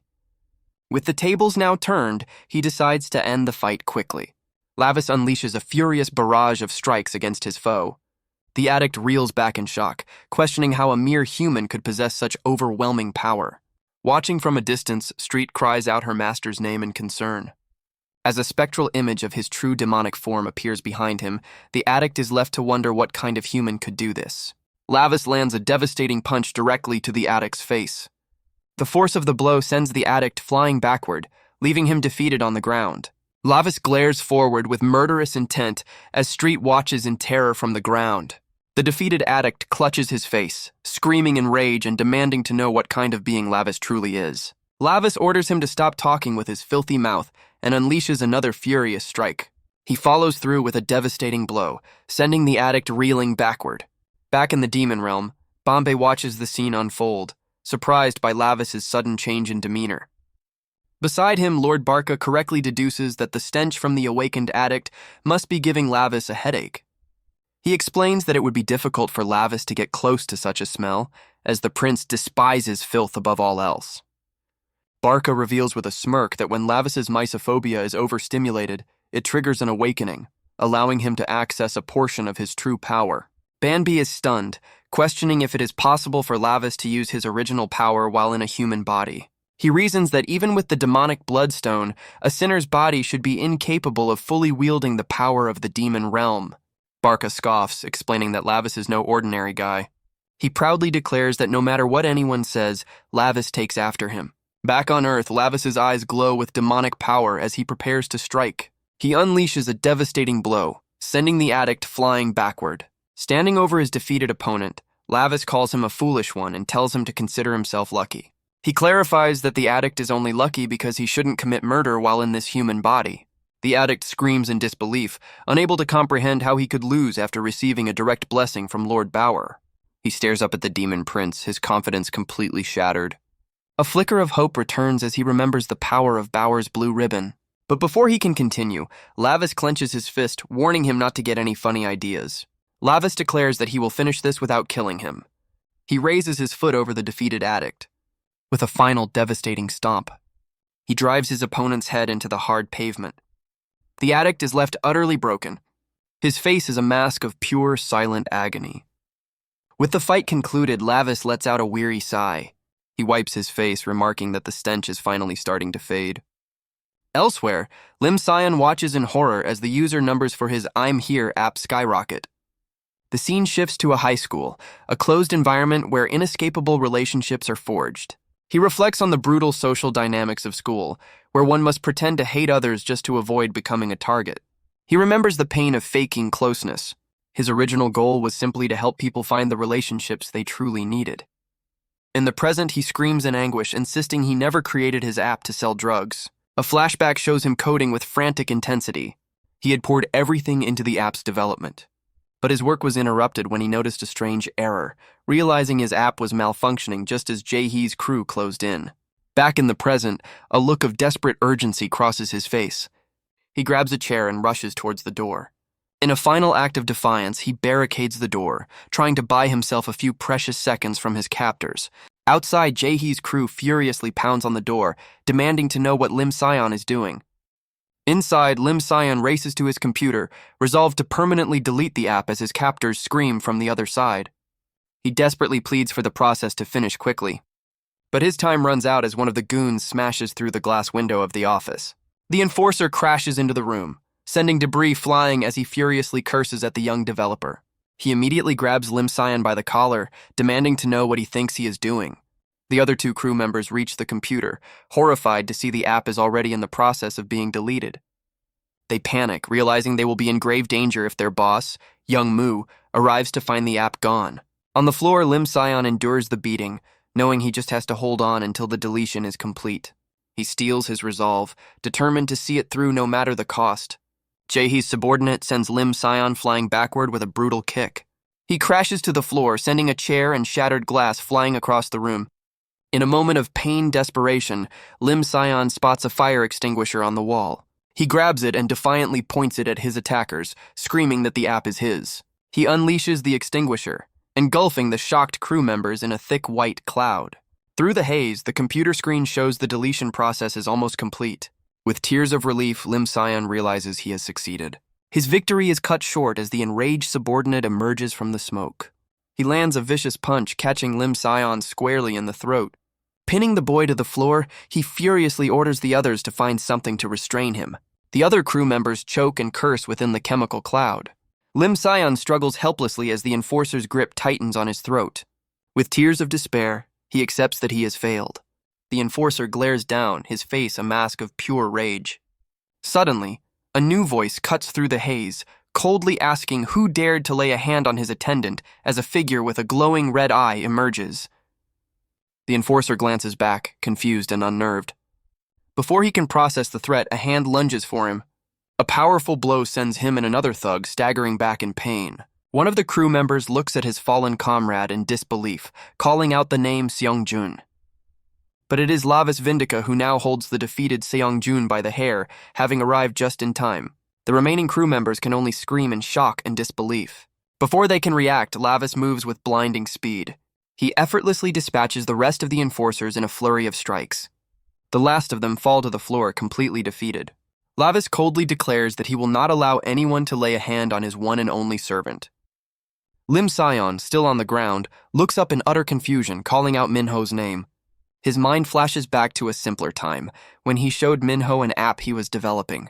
He explains that the app, I'm Here, was designed to help people with similar interests connect and form study groups. Minho had been genuinely impressed by his friend's creation. He then asked about a strange red button on the interface, a feature whose true purpose was still unknown. Sion explains that he felt guilty for not being able to help when Taewoo's gang dragged Minho away. He admits that he couldn't find Minho at the time, which prompted him to add a new feature to his app.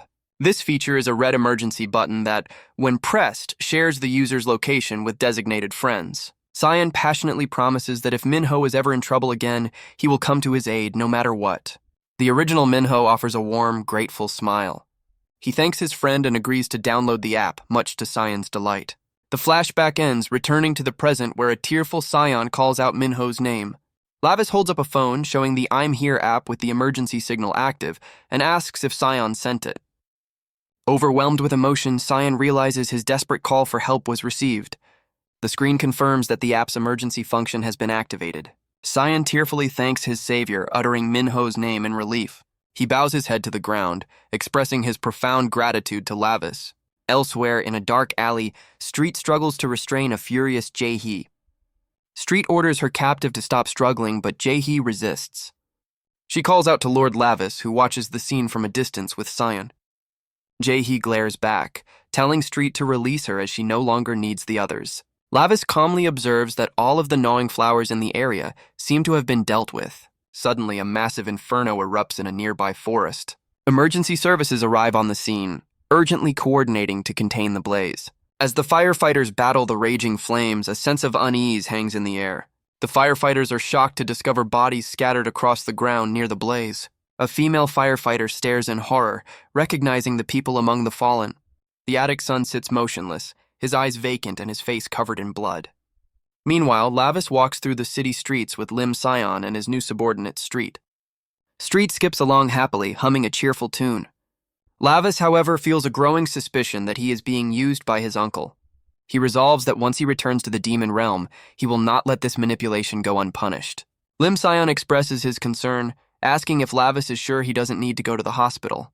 Back in a room, Lavis dismisses the idea as annoying while Sion tends to him with a first aid kit. Lim Sion looks up with sincere gratitude, admitting he only pressed the emergency button as a last resort and never expected anyone to actually come. Lavis seems to recall the emergency signal. Before he can explain, Street suddenly materializes and violently silences him. She leans in close, angrily questioning if he was truly going to dismiss his arrival as a mere coincidence. Elsewhere, Lavis interrogates the captured Jae-hee, demanding she lead them to her hideout under threat of violence. As Street drags the struggling enforcer, Jae-hee questions Lavis's motives, asking if he is going to such lengths simply because Lim Sion is his friend. Lavis is momentarily confused, only now connecting that the person he rescued was his self-proclaimed slave number 1, and realizing this is why he was absent from school. Jae-hee grows more desperate, demanding to know his real reason, but Lavis simply glances down at his phone. On the screen, the red emergency signal from the I'm Here app continues to flash. Back in the room, Street lectures her master, insisting that he cannot call it a coincidence because that is not how human relationships function. She points out that he will be in the human realm for some time and needs to understand these things, much to Lavis's silent annoyance. Street continues her lecture, pointing out that Sion is looking at Lavis with the admiration of someone who has just been saved by a hero. Lim Sion, now sitting up, asks about the strange girl, prompting Lavis to introduce her as his subordinate, Street.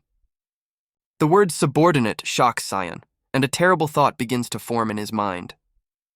He cautiously asks Minho about his sudden, drastic personality change and the presence of his bizarre new subordinate. His fear grows as he struggles to voice his suspicion. His mind jumps to a conclusion. Minho has joined a dangerous organization, and he laments that his friend has gotten mixed up with the wrong crowd.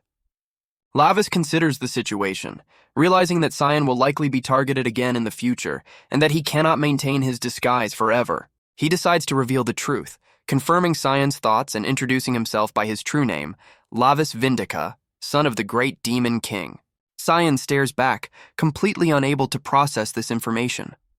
Back in the room, Lavis casually informs the stunned Sion that since he now knows the truth, he will be required to assist him with his work going forward. Sion struggles to comprehend the revelation, dismissing the idea of a demon king's son as utter nonsense. His train of thought is violently interrupted as Street, in her cat form, suddenly rubs against him, causing him to cry out in shock. Lavis, weary from the day's battles, delegates the task of explaining everything to his subordinate, Street.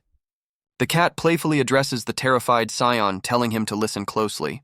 The realization that the cat can talk shatters Sion's remaining composure, and he lets out a scream of pure terror. The overwhelming shock proves too much for him, and he promptly faints. Elsewhere, the defeated attic son sits in a vehicle as an associate confirms they have destroyed all evidence and will now separate.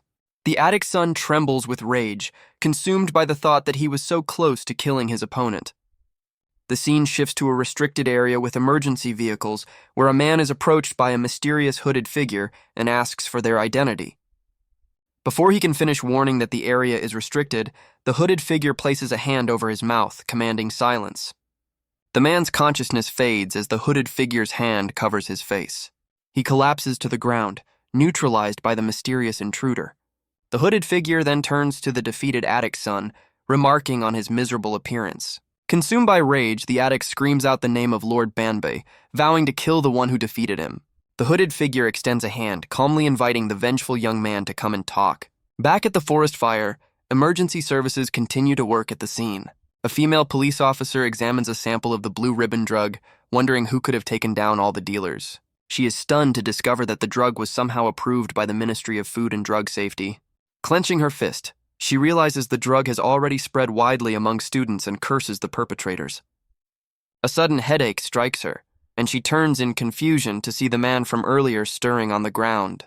The female officer rushes to her colleague, Detective Cha, asking if he is all right, but he urgently tells her to check the car first. She peers into the back of the vehicle, her expression turning to one of shock. Realizing their suspect has escaped, she angrily demands to know where he went. Elsewhere, the defeated addict's son kneels before a cloaked figure he calls Lord Bauer, desperately pleading for one more chance. Consumed by rage, he screams that with more drugs, he can finally kill his opponent. Lord Bauerhilt calmly holds up a gnawing flower, questioning if the addict understands the value of the flowers that were burned. He then crushes the precious flower in his hand. The scene reveals a horrifying facility where countless humans are being used to cultivate the gnawing flower, as Bauerhilt laments the effort it took to gather them.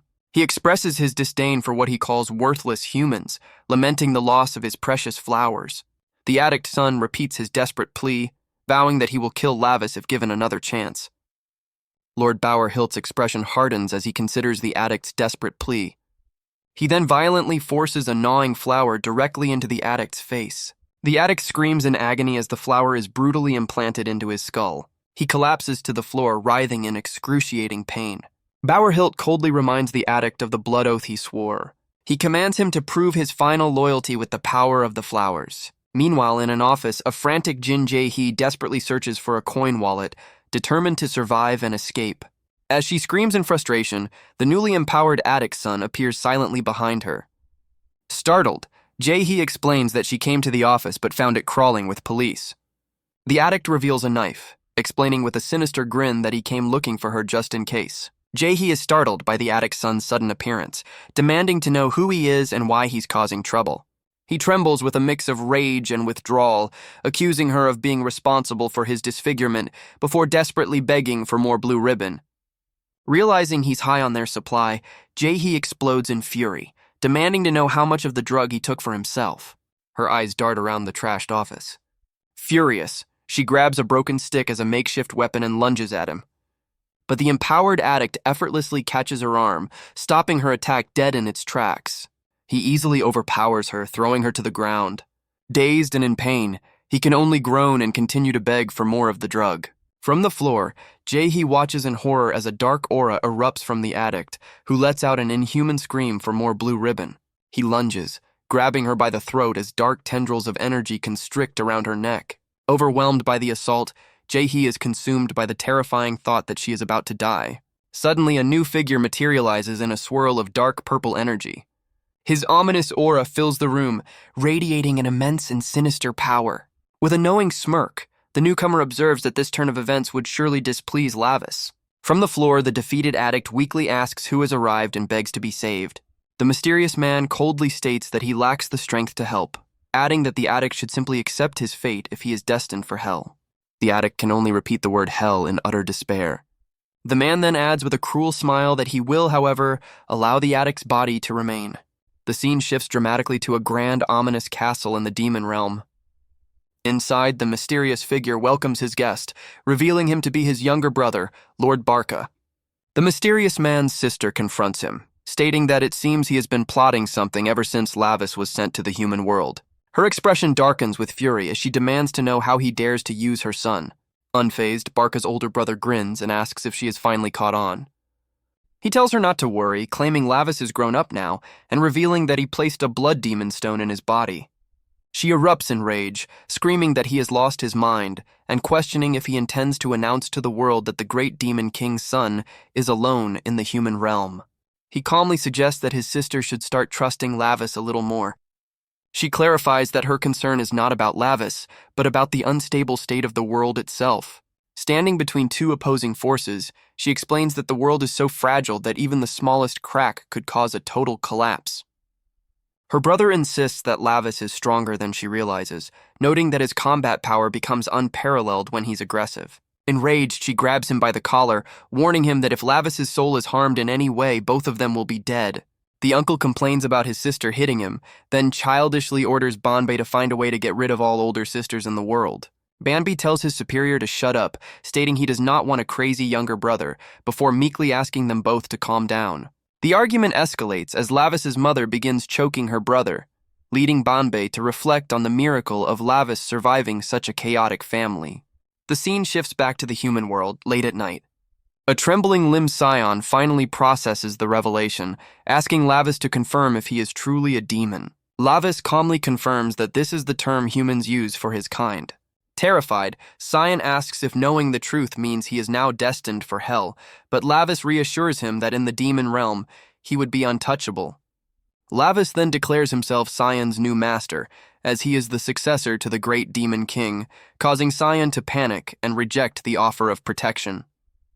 Lavis's demeanor turns menacing as he dares Scion to leave, threatening to rip out Banbei's eyeballs and treat them like lollipops. Shifting topics in his terror, Scion asks the crucial question of what happened to the real Minho, a query that seems to sober Lavis's mood. Street chimes in, coldly explaining that Minho was destined to die anyway, and that officially, only such bodies can be used as vessels. Scion is devastated by this revelation, unable to comprehend why his friend was fated to die. Lavis tells him not to be so gloomy, offering the strange comfort that they will all meet in the demon realm in a few decades regardless. Scion sarcastically concludes that his trip to the demon realm is now confirmed, prompting Lavis to remark on humanity's vivid imagination before asking Street to describe their home. Street gleefully describes the demon realm as a place filled with the scent of blood and screams, a horrifying vision that makes Scion beg her to stop. Lavis reassures him that he has a long way to go, instructing him to act normally and, most importantly, not to reveal his secret to anyone. Still trembling on the floor, Scion meekly agrees. Complaining that his body is aching again, Lavis announces he is leaving, with a cheerful Street eagerly following him out. Later, Lavis clutches his head in pain, wondering if he has overused the power of the Bloodstone. His thoughts are interrupted when Minho's sister bursts in with a birthday cake, happily calling him Appa and wishing him a happy birthday. Lavis is confused by the mention of a birthday, but his sister explains that she and their mother worked hard on the cake, though she cannot guarantee how it tastes. She playfully puts a party hat on his head and informs him that their parents will be home soon. To his stoic indifference, she decides they should start the celebration with a birthday selfie. As she leans in for the photo, she notices a mark on his face and asks what happened. She laughs it off, explaining that she stepped in to help an old lady who was being bullied, an act Lavis internally dismisses as unnecessary. He finds her behavior peculiar, questioning why she would help others when she is not strong herself. Changing the subject, she holds up a spoonful of cake and insists that he must be hungry. He reluctantly accepts the bite of cake. The demon prince is immediately overwhelmed by the sensation, shocked by the soft, sweet taste he has never experienced before. Overcome with a strange new emotion, he turns away and covers his face, leaving his sister completely bewildered by his reaction. The moment is shattered as Minho's father storms in, furiously ordering his men to find and kill the people who threw eggs at him. His rage immediately turns on his own subordinate, whom he strikes for failing to protect him during the incident. Minho's mother rushes forward, grabbing her husband's arm and pleading with him to stop. He violently shoves her away, screaming for her to let him go. His daughter cries out, defending her mother and begging her father to stop his rampage. The father turns, his expression twisting with fury at his daughter's defiance. His gaze then falls upon Lavis, and he expresses his utter disgust that his son is eating cake while he was out suffering public humiliation. He dismisses his daughter and stalks towards the dining table with contempt. In a final, furious outburst, he questions how they could even think of eating and raises his fist over the birthday cake.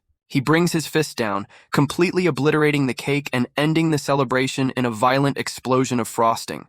Minho's mother desperately pleads with her husband to stop, reminding him that it is their son's birthday. Unmoved, the father scoffs at the very idea of celebrating a birthday after the humiliation he just endured. Lavis watches the exchange in cold, disgusted silence. Declaring the household to be suffocating, the father storms out of the room. Lavis turns his gaze to the destroyed cake, the remnants of his first taste of sweetness. A dark, demonic aura erupts from the prince as his eyes glow with rage, questioning how the human dared to touch what was his.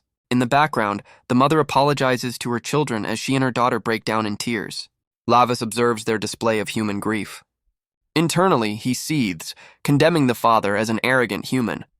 The scene then shifts to a large, modern building, reflecting the light of the setting sun.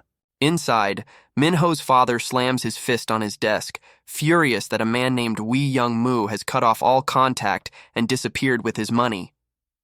He rants about needing to make a large advance payment just for a photo opportunity with Assemblyman Park, cursing Wee Young Moo for the trouble. His subordinate can only promise to do his best to locate the man. The father's tirade continues as he complains about having to grovel to raise his approval ratings, disgusted by the people he's forced to deal with. His rant is interrupted when another subordinate bursts in, frantically announcing that a video of his daughter is going viral online. Confused, the father asks what video he's talking about, and the subordinate presents him with a tablet. On the screen, a video plays showing his daughter, Minha, confronting a group of bullies, declaring that she is recording their actions. She furiously demands to know why they are bullying an old woman, only to be met with more insults from the aggressor. As the bullies in the video decide to leave, the father watches on with a cold, stern expression. The video concludes with Minha kindly checking on the elderly victim, who expresses her sincere gratitude. The subordinate excitedly informs Minho's father that revealing Minha's identity as his daughter will massively boost his approval ratings. A wicked smile spreads across the father's face as he processes the news. He realizes this unexpected event could be the perfect opportunity for a political photo op.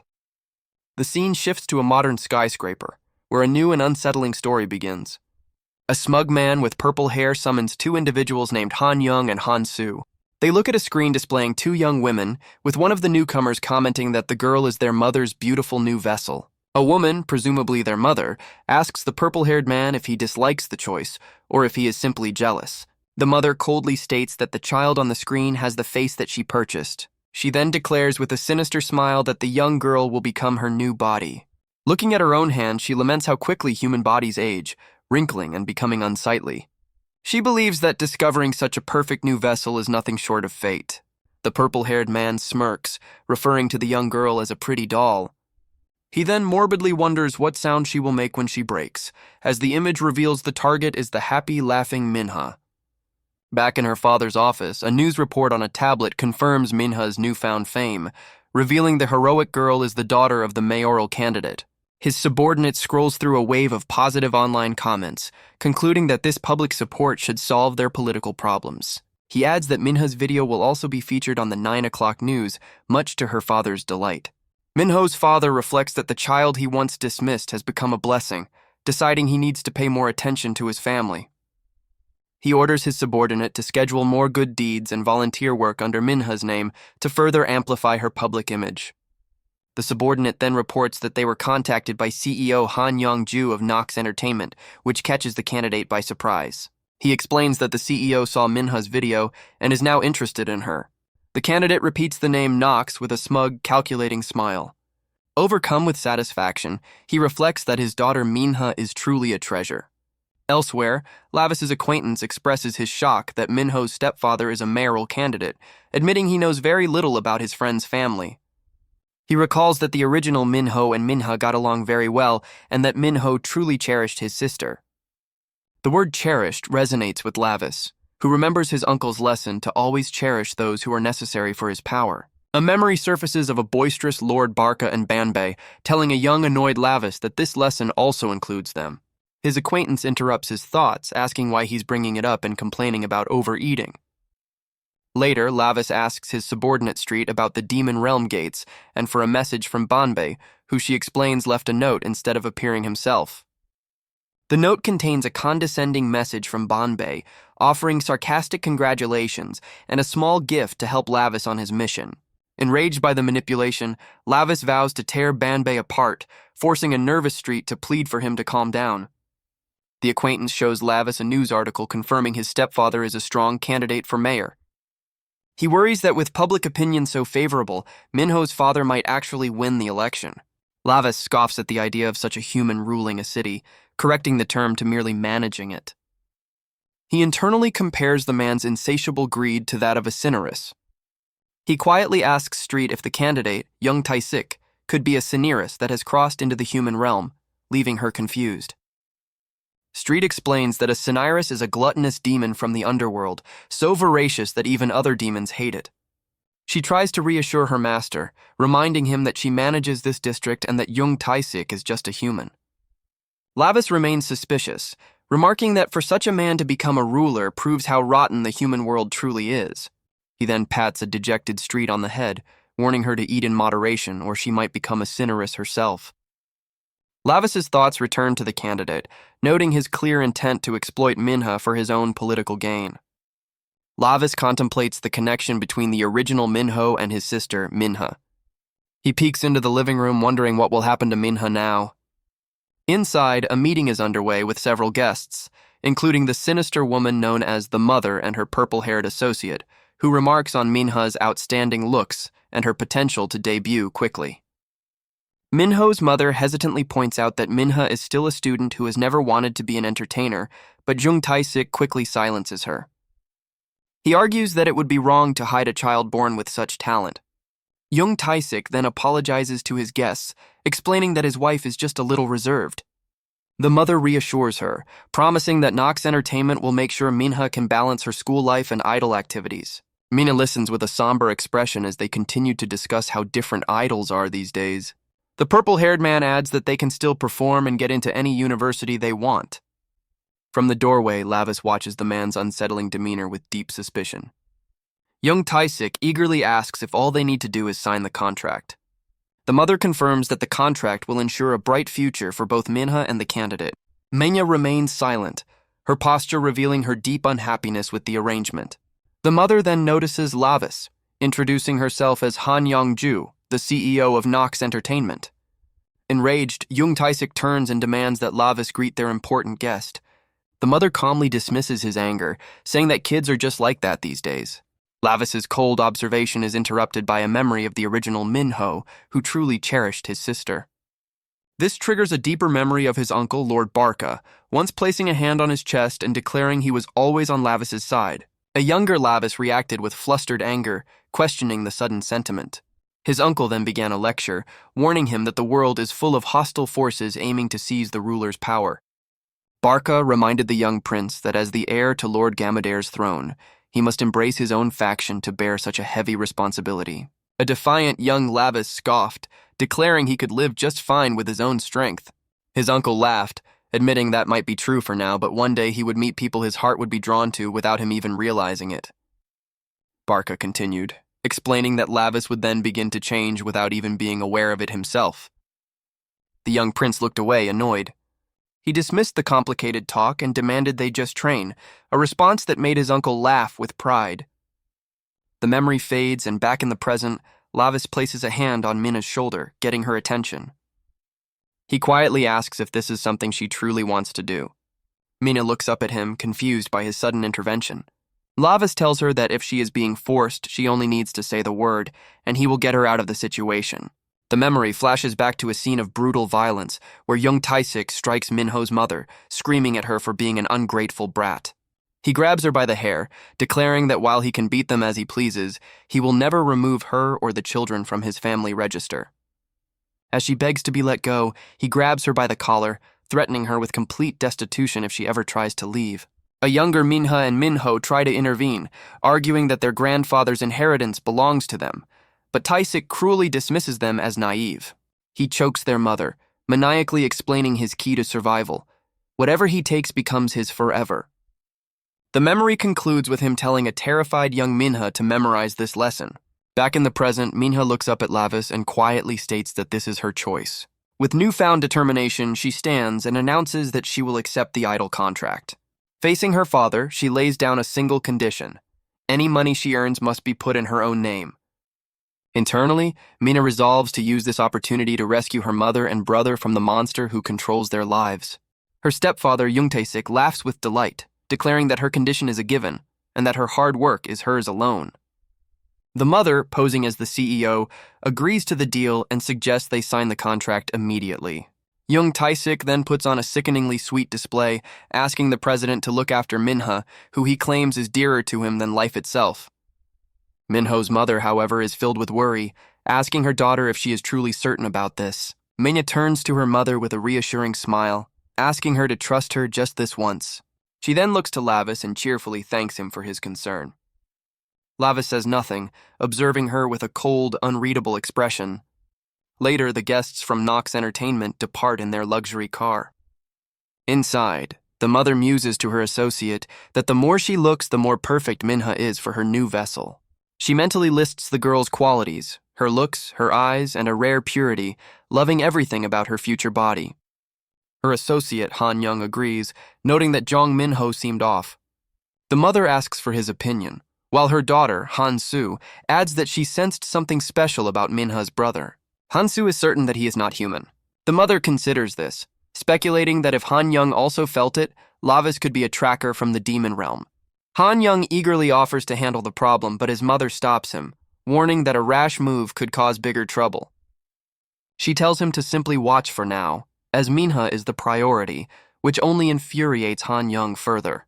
The mother tells him to be patient, promising that once the ritual is complete on the no moon night, he can do whatever he wants to Lavis. He asks for her promise, and she reassures him that it will be her gift to him. The conversation is interrupted when Hansu quietly mentions the word Mara. The mother's composure breaks as she whirls around in shock, demanding to know what her daughter means. In the car, the mother reveals her name is Han Yongju, and she will soon be reborn as Jong Min-ha. A flash of her true, monstrous self reveals a deep connection to the demon realm, as she vows that neither the Demon King nor the 12 Black Seats will stop her this time. Meanwhile, Minha arrives at the towering Nox Entertainment headquarters. Taking a deep breath, she steels her resolve, telling herself that she can do this. Inside, the mother, posing as the CEO, introduces Minya to a group of trainees as the new center for their idol group, Zira. One of the trainees, Hyun, protests the sudden decision, only to be coldly dismissed and told to support Minha as a sidekick from now on. The mother tells Mina to make it work, as Hyun glares with pure resentment. Hyun immediately confronts Minha, sarcastically accusing her of using her mayoral candidate father's connections to get the spot. Her anger escalates as she accuses Minha of stealing the center position she had worked 4 years to earn. The verbal assault turns physical as Hyun lunges forward, ready to attack a terrified Minha. Hyun taunts Minha, challenging her to see how far her political connections will get her now. The attack leaves a bloody scratch on Mina's cheek as she stares back in stunned silence. Back in the observation room, the mother calmly exits, leaving Jung Tae-sik behind. Elsewhere, her son Hansu watches a news report of the incident, excitedly remarking that his mother is going to flip out. He eagerly calls for his mother to look at the screen, and she asks what he is so excited about. The news report confirms that Hyun clawed Minha's face, drawing blood. The mother's expression twists into a snarl as she refers to Hyun as a worm. Her demonic nature surfaces as dark markings spread across her face, her rage boiling over at the thought of someone daring to scar her precious vessel. Meanwhile, Lavis discusses the situation with Street, who explains that Minha's debut with the famous Nox agency could lead to her dominating the human world. Lavis internally decides that if this is what the original Minho wanted, he will not interfere, but admits that the mother and her children rub him the wrong way. Lavis reflects that while he couldn't sense a demon aura from the mother and her children, they didn't flinch at his glare, leading him to suspect they are demons in hiding. Street confirms this possibility, explaining that demons who reside in the human world long-term can perfectly conceal their aura, so it is better to be cautious. She warns Lavis not to act recklessly while using Minho's body. Lim Sion adds his own advice, telling Lavis that no one appreciates his constant, intimidating glare. Lavis smirks, confident that he could spot a demon even without his aura, confirming that the group is suspicious. His expression sours as he admits with frustration that he couldn't even sense his uncle, Barca. The thought sends him into a rage as he grabs Lim Sion, ordering Street to drag Barca to the demon realm for a boot camp, a command she enthusiastically accepts before protesting that travel there is now restricted. Lavis fumes, internally complaining that his inability to properly wield the demon bloodstone has left him feeling ignored and powerless. He asks Street if she has figured out how to reclaim the bloodstone's power, and she eagerly reports that she has found a way to restore his demonic abilities. Lavis declares that he will reclaim his power and orders Street and Lim Sion to begin scouting Han Yongju and her children. Meanwhile, at Nox Entertainment, the resentful trainee Hyun walks alone through a dark alley. She seethes in disbelief, her 4 years of hard work and preparation now seemingly for nothing. Suddenly, a massive blade slams into the ground right in front of her. Startled, she nervously calls out, demanding to know who is there. From the shadows emerges a menacing woman in black leather, wielding 2 swords. Hyun, terrified, asks the woman what's wrong and if she did something to offend her. Realization dawns and she begins to cry, frantically apologizing for losing her temper over Minha. Her apology falls on deaf ears as the woman's gaze remains cold and unforgiving. Without a word, the woman unleashes a vicious strike. With blood splattering her face, she coldly asks Hyun why she dared to slap Minha. The menacing woman looms over the terrified Hyun, coldly explaining that her mother hates that kind of behavior.